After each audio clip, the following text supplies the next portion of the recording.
Hi guys! Alam naman natin na ang mga bagay na nakaka-stress at problema ay kakambal na sa buhay at hindi talaga natin maalis ng lubusan.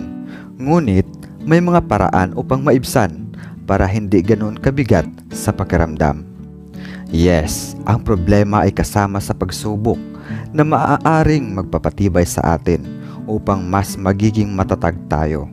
Ngunit pag ito ay sobra-sobra na, yung tipong aabot sa punto na hirap na i-handle sa ating sarili, ay maaaring daan ito upang tayo'y lubusang malugmok at masiraan ang tamang pag-iisip.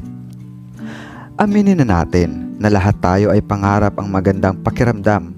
Yung tipong pagising mo ay puro excitement, good vibes at masayang feeling sa sarili at paligid natin. Ngunit, gaya ng sabi ko, hindi natin lubusang maalis sa buhay ang problema. Pero may mga paraan o solusyon upang maibsan ito. At tayo mismo ang gagawa ng hakbang kung nais nating makamtan ang less stress at problema sa buhay. Pero paano? At ano-ano ba ang mga ito? Well, sa video na ito pag-usapan natin yan. Kaya samahan niyo ako hanggang dulo.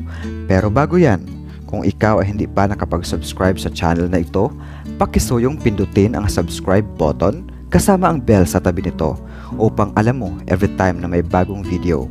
Paki-like na rin, mag-comment sa baba about your thoughts and experiences upang kapulutan ng aral sa iba at i-share upang makatulong sa iba dahil sharing is caring.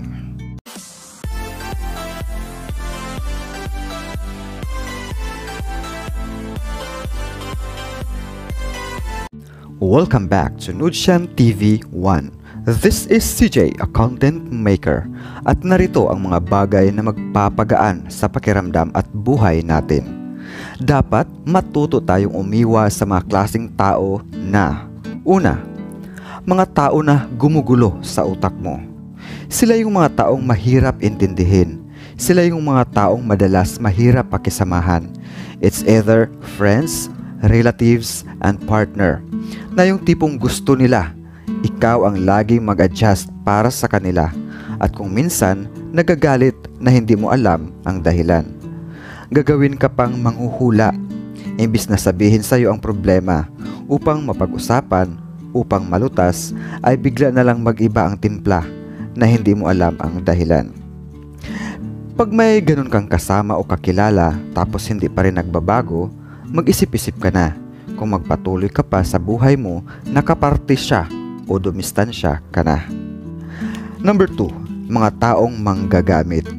Matutong umiwas sa mga taong walang ibang hangad, kundi ang mag-take advantage sa'yo.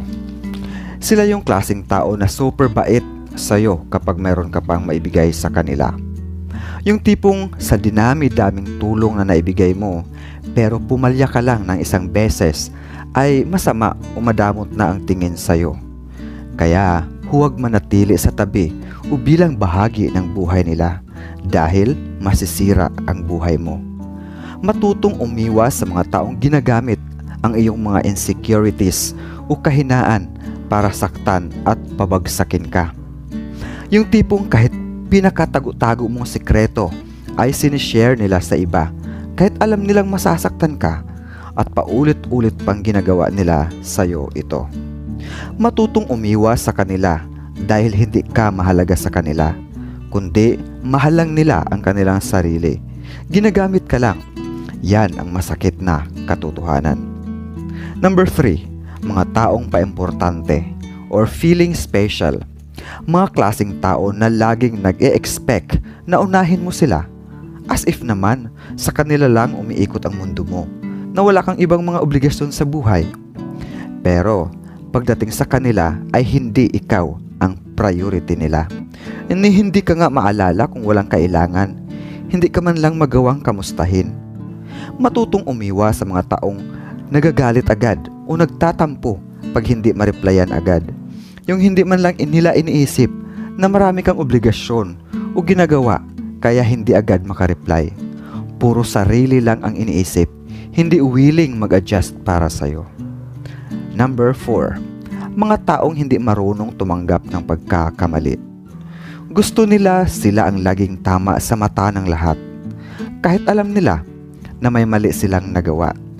Yung tipong mag-sorry lang para masabi ng mga tao sa paligid na marunong silang mag-sorry. Pero ang totoo, hindi talaga galing sa puso ang pagsusorry nila. Sila yung taong sobrang taas ng pride. Mas inuuna pa ang pride kaysa kapakanan ng lahat. Masyadong makasarili, walang pake sa nararamdaman ng iba. Gusto nila sila lang ang laging nasusunod. Pag may kakilala kang ganon, ay mag-isip-isip ka na kung manatili sa kanila o umiwas na. Number 5. Mga taong feeling victim. Maraming ganoon, pa-victim, yung tipong alam nila na sila ang may kasalanan pero gagawa ng paraan upang sila ang magmukhang kawawa o biktima upang makuha ang simpatsya ng iba at ikaw ang magmukhang masama. Matutong umiwas sa mga ganoong klaseng tao dahil masisira lang ang buhay mo kung mananatili kang bahagi ng buhay nila. Sila yung tipong mahilig at magaling magdrama upang makonvince o ma-brainwash ang tao sa paligid nila. Mga klaseng tao na best talent nila ang magpanggap. Nasa dugo na nila ang pagiging mahilig magmanipulate o manipula o gumagawa ng kwento, magbuhat ng sariling bangko. Gagawin ang lahat para lang makuha ang atensyon ng marami at kumampi sa kanila. Madalas sa mga taong ganito ay mga attention seeker o cloud chaser. Kakambal din sa ugaling meron sila ay ang pagiging gahaman at sabik sa kapangyarihan. Delikado ang mga ganitong klaseng tao pag magkaroon ng mataas na posisyon dahil hindi magdadalawang isip na mangyurak ng kapwa upang tingalain ng lahat.